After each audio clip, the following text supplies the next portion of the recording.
Hi, hello, welcome back to our channel. First of all, எல்லா லேடிஸுக்கும் அம்மாக்களுக்கும் அக்காக்களுக்கும் தங்கச்சிங்களுக்கும் எல்லாருக்குமே happy women's day. So நீங்கள் ஹாப்பியாக இருங்க அண்ட் உங்களை சுற்றி இருக்கவங்களையும் ரொம்ப ஹாப்பியாக வச்சுக்கோங்க. ஸோ இன்றைக்கி வீடியோவில் என்ன பார்க்க போகிறோன்னு பார்த்தீங்கன்னா, நம்ம நேற்று பார்த்த வீடியோவோட கண்டினியூஷன் தான். ஸோ அந்த க்ரீமும் எடிபிள் ஃப்ளவர்ஸும் எப்படி செய்கிறதுன்னு பார்க்க போகிறோம். ஸோ வீடியோ பார்க்குறதுக்கு முன்னாடி சேனலை சப்ஸ்கிரைப் பண்ணுங்கள். நிறைய பேர் சப்ஸ்கிரைப் பண்ணாமல் தான் பார்த்துட்ருக்கீங்க. நீங்கள் சப்ஸ்கிரைப் பண்ணிங்கன்னா எனக்கு ரொம்ப ரொம்ப பெரிய மோட்டிவேஷ்னலாக இருக்கும். ஸோ ப்ளீஸ் சப்ஸ்கிரைப் பண்ணிவிட்டு வாங்க வீடியோக்குள்ளே போகலாம். ஸோ நான் இன்றைக்கி க்ரீமுக்கும் ஃப்ளவர்ஸ்க்கும் செய்கிறதுக்கு என்ன எடுத்திருக்கேன்னா, பிஸ்கெட்ஸ் தான். ஓரியோ பிஸ்கெட்ஸ், உங்களுக்கு என்ன பிஸ்கெட் தேவையோ நீங்கள் அதை எடுத்துக்கலாம். நான் வந்து ஓரியோ பிஸ்கெட் எடுத்திருக்கேன், ஏன்னா அதுக்குள்ள ஒயிட் க்ரீமும் இருக்கும் அப்படிங்கிறதுனால தான் நான் அதை எடுத்தேன். ஒயிட் க்ரீமை வச்சுட்டு நம்ம ஒயிட் கலர்லேயும் ஃப்ளவர் செய்யலாம். இல்லை உங்களுக்கு என்ன கலர் தேவைப்படுதோ, என்ன க்ரீம் இருக்கோ உங்கள்கிட்ட, என்ன பிஸ்கெட் இருக்கோ நீங்கள் அதை யூஸ் பண்ணிக்கலாம்.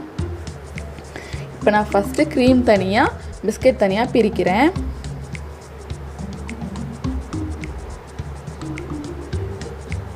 ரொம்ப ரொம்ப ஈஸி தாங்க. ஐயோ இவ்வளோ நாள் நமக்கு இது தெரியாமல் போச்சே அப்படின்னு யோசிப்பீங்க பார்த்ததுக்கப்புறமா. இந்த மாதிரி க்ரீம் தனியாக பிஸ்கெட் தனியாக எடுத்து மாற்றிக்கோங்க.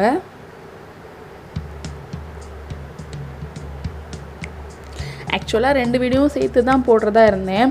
பட் ரொம்ப லென்த்தியாக இருந்தது, ரொம்ப டைம் எடுக்கும் அப்லோட் ஆகிறதுக்கும். ஸோ அந்த மாதிரி பிரச்சனையெல்லாம் இருந்ததுனால நான் டபுளாக பிரிச்சுட்டேன் வீடியோவை.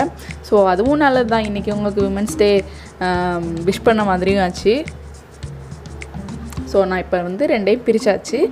இப்போது இதை என்ன பண்ண போகிறோன்னா, பிஸ்கெட்ஸை மட்டும் ஃபஸ்ட்டு பொடி பண்ணி எடுத்துக்க போகிறோம். மிக்சியோட ஜாரில் எடுத்துகிட்டு கொஞ்சம் பிஸ்கெட் வந்து நான் தனியாக எடுத்து வச்சேன். எதுக்காகன்னு உங்களுக்கே தெரியும். நேற்று வீடியோ பார்த்துருந்தீங்கன்னா உங்களுக்கு தெரியும். பார்க்கலன்னா கார்ட்ஸ்லேயோ இல்லை டிஸ்கிரிப்ஷனில் லிங்க் கொடுக்குறேன், போய் பாருங்கள். அதில் டெக்கரேட் பண்ணுறதுக்காக கொஞ்சம் பிஸ்கெட்ஸை வந்து நான் தனியாக எடுத்து வச்சேன். பட் அந்த பிஸ்கெட்டை எடுத்து வச்சதுலேருந்து நான் ஒரு மிஸ்டேக் பண்ணிட்டேன். இப்போ வந்துட்டு இந்த பிஸ்கெட்டை நான் பொடியாக அரைச்சிட்டு இது கூட இன்னொரு இன்க்ரீடியன்ட் சேர்க்கணுங்க.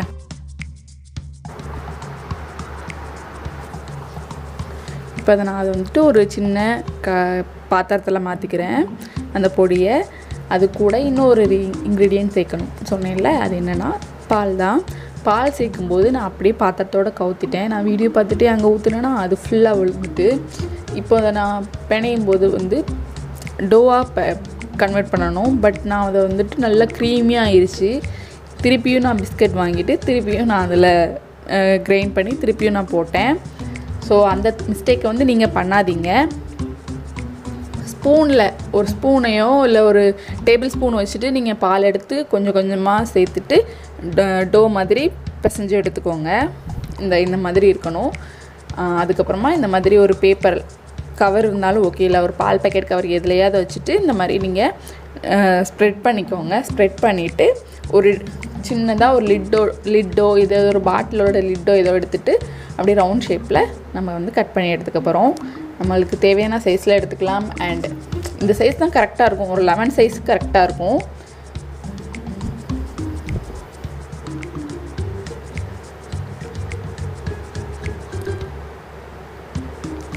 அதை அப்படியே ப்ரெஸ் பண்ணி அந்த ரவுண்ட் ஷேப்புக்கு நம்ம எடுத்துகிட்டு மிச்சம் இருக்கிற மாவை திருப்பியும் நம்ம டோவாக ரவுண்ட் பண்ணிவிட்டு திருப்பியும் அதை நம்ம ஸ்ப்ரெட் பண்ணி திருப்பியும் இதே மாதிரி ரவுண்ட் ஷேப்பில் எடுக்க போகிறோம்.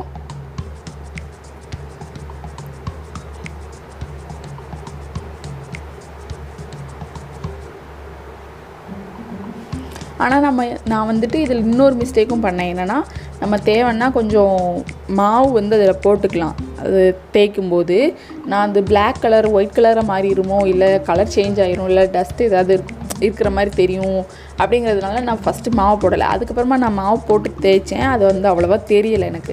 ஸ்ப்ரெட் பண்ணி நம்ம தேய்ச்சி எடுக்கும்போது அது கரெக்டாக பறந்து இதாகிடுது. மாவு அசிங்கமாக கூட தெரியலை. இப்போ நான் மாவு போடுறேன் பாருங்கள். இப்போ வந்துட்டு உங்களுக்கு இன்னும் கொஞ்சம் ஈஸியாகவும் இருந்தது அதை தேய்க்கிறதுக்கு. தேய்ச்சிட்டு அதை எடுக்கும்போது அது பிஞ்சு ஒரு ஷேப் இல்லாமல் ஆயிடுச்சு. ஃபஸ்ட்டு நான் பண்ணது அது பார்த்திங்கன்னா தெரியும், கொஞ்சம் பிஞ்சு இருக்கும் அங்கங்கே. பட் அதுக்கப்புறம் அந்த மாவு ஸ்ப்ரெட் பண்ணி நான் தேய்ச்சதுக்கப்புறமா அது நல்லா பர்ஃபெக்ட் ரவுண்ட் ஷேப்பில் வந்துச்சு.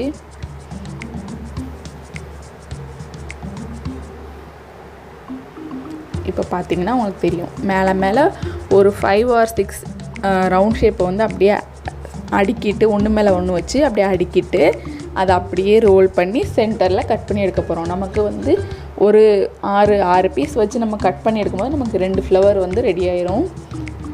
அதே மாதிரி தான் ஒயிட் கலர் க்ரீமுக்கு நம்ம ஸ்ப்ரெட் பண்ண வேண்டிய அவசியமே கிடையாது. அதுவே ரவுண்ட் ஷேப்பில் நீங்கள் அப்படியே எடுத்திங்கன்னா உங்களுக்கு பிரச்சனையே இருக்காது. நீங்கள் அப்படியே வச்சுட்டு ரவுண்ட் பண்ணிவிட்டு ரோல் பண்ணிவிட்டு கட் பண்ணிட வேண்டியதான். எனக்கு அந்த ஒரு ஃப்ளவர் 2 ஃப்ளவர் மட்டும் தான் கரெக்டாக கிடச்சிச்சு. மற்ற எல்லாமே பிஞ்சிச்சு. அதோட க்ரீம் ரவுண்ட் ஷேப்பில் எனக்கு கிடைக்கல. ஸோ நான் அதையும் வேஸ்ட் பண்ணலை. அதை தான் என்ன பண்ணேன்னு நீங்கள் லாஸ்ட்டாக பார்ப்பீங்க. வீடியோவை ஃபுல்லாக பாருங்கள். அப்போ தான் நான் சொல்கிற மிஸ்டேக்ஸு அண்ட் கரெக்ஷன்ஸும் உங்களுக்கு புரியும். நான் என்னோடய எக்ஸ்பீரியன்ஸ்லேருந்து சொல்கிறேன். அப்படியே சைடு கேப்பில் கேக் வந்துருச்சான்னு பார்த்துட்டு வரேன்.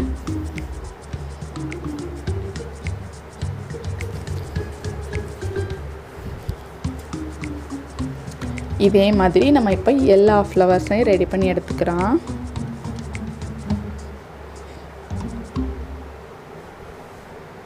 பார்த்தீங்கன்னா உங்களுக்கு தெரியும் எப்படி பிஞ்சு வருதுன்னு.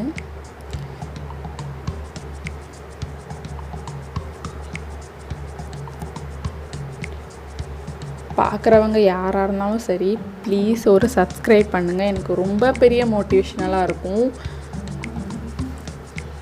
பழைய சப்ஸ்கிரைபர்ஸுக்கு தெரியும்னு நினைக்கிறேன் என்னோட நிலமை.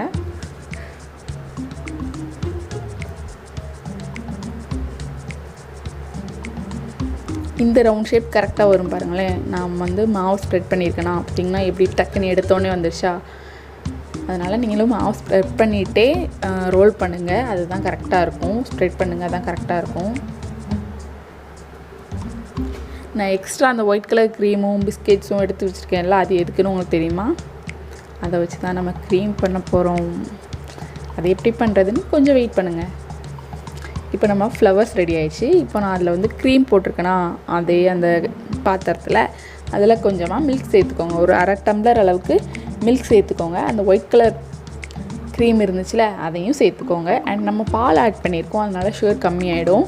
அதனால் 2 ஸ்பூன் அளவுக்கு நான் சுகர் சேர்த்துருக்கேன். அதில் சுகர் சேர்த்துட்டு நான் அதை கொஞ்சம் பீட் பண்ணி விட்டேன். பட் ஆனால் அது எனக்கு கரெக்டாக வரல. அதனால் நான் மிக்ஸி ஜாரில் போட்டுட்டு நல்லா பிளெண்ட் பண்ணி எடுத்துகிட்டு திருப்பியும் அதே பாத்திரத்தில் போட்டுட்ருக்கேன். இப்போ தான் நான் அடுப்பை ஆன் பண்ண போகிறேன். ஆன் பண்ணிவிட்டு ஒரு 2 நிமிஷம் கலந்து விட்டுட்டு அதுக்கப்புறமா நான் அதில் இன்னொரு இன்க்ரீடியன்ட் சேர்த்தேன். அது என்னென்னா சோளமாவு, கார்ன்ஸ்க்ராட்ச்னு சொல்லுவாங்க. அதை வந்து தண்ணியில் ஒரு 2 டேபிள் ஸ்பூன் தண்ணியில் கரைச்சிட்டு சேர்க்கணும். நீங்கள் அப்படியே சேர்த்துட்டீங்கன்னா கட்டி கட்டியாகிடும். தண்ணி சேர்த்துட்டு அப்படியே நீங்கள் சேர்த்துருங்க. சேர்த்துட்டு ஒரு 30 செகண்ட்ஸ் போதும். அவ்வளோதான், நம்ம க்ரீம் நல்லா ரெடி ஆகிடும். அதுக்கப்புறமா அடுப்பை ஆஃப் பண்ணிடுங்க. அதுக்கு மேலே அடுப்பில் வச்சுருக்காதீங்க. அடுப்பை ஆஃப் பண்ணிவிட்டு இந்த மாதிரி எடுத்துகிட்டு நல்லா கையால் பீட் பண்ணுங்கள். நல்ல க்ரீமி நல்லா ஸ்மூத்தாக நமக்கு ஒரு க்ரீம் ரெடி ஆகிடும். அவ்வளோதான், நம்ம க்ரீம் அண்ட் ஃப்ளவர்ஸ் ரெடி ஆகிடுச்சு. இப்போ நம்ம அரேஞ்ச் பண்ண வேண்டியது தான் பாக்கி. அப்படியே டெக்கரேட் பண்ண வேண்டியது தான் பாக்கி. இதை தான் நீங்கள் போன வீடியோவிலே பார்த்துருப்பீங்கள்ல. போன வீடியோ பார்க்கலை அப்படின்னா நேற்று தான் அப்லோட் பண்ணியிருந்தேன். அந்த வீடியோ நீங்கள் பார்க்கலை அப்படின்னா கார்ட்ஸில் கொடுக்குறேன் மேலே ஐ பட்டனில் அல்லது டிஸ்கிரிப்ஷன்லேயே நான் கொடுத்துருக்கேன். நீங்கள் போய் செக் பண்ணி பாருங்கள். கண்டிப்பாக உங்களுக்கு பிடிக்கும். உங்கள் குழந்தைங்களுக்காக கண்டிப்பாக நீங்கள் செஞ்சு கொடுங்க. என் பையன் ரொம்ப என்ஜாய் பண்ணி சாப்பிட்டாப்புல சாரு. நீங்கள் அவனையும் பார்க்கணுன்னா அந்த வீடியோவில் பாருங்கள், ஓகேவா? ரொம்ப ஹாப்பியாக இருந்தது நிஜமாவே இந்த கேக் செஞ்சப்போ. நான் கொஞ்சம் கூட எதிர்பார்க்கல இந்த அளவுக்கு இது இவ்வளோ க்ரியேட்டிவாக இவ்வளோ நல்லா வரும்னு நான் எதிர்பார்க்கல. இதுக்கப்புறம் இதை மாதிரி இன்னும் நிறைய கேக் ரெசிபிஸ், இன்னும் பர்ஃபெக்டான ப்ரொஃபஷ்னலான கேக்லாம் நம்ம சேனலில் வரும். ஸோ மறக்காமல் சப்ஸ்கிரைப் பண்ணிவிட்டு வீடியோ பாருங்கள். நிறைய பேர் சப்ஸ்கிரைப் பண்ணாமல் தான் வீடியோ பார்த்துட்ருக்கீங்க. ஸோ எல்லாருக்கும் நான் ரொம்ப வேண்டி கேட்டுக்கிறேன், கண்டிப்பாக சப்ஸ்கிரைப் பண்ணிவிடுங்க. அண்ட் எல்லா வீடியோவையும் மிஸ் பண்ணாமல் பாருங்கள், என்ஜாய் பண்ணுங்கள். வீடியோ பார்த்ததுக்கு ரொம்ப நன்றி, தேங்க்யூ. அண்ட் ஒன்ஸ் அகெயின் எல்லா லேடிஸுக்கும் ஹாப்பி உமன்ஸ் டே. நீங்களும் ஹாப்பியாக இருங்க, உங்களை சுற்றி இருக்க எல்லாரையும் ஹாப்பியாக வச்சுக்கோங்க. தேங்க்ஸ் ஃபார் வாட்சிங். அண்ட் இந்த வீடியோ பிடிச்சிருந்துச்சுன்னா உங்கள் ஃப்ரெண்ட்ஸ் கூட ஷேர் பண்ணுங்கள், லைக் பண்ணவும் மறந்துடாதீங்க, ஓகேவா?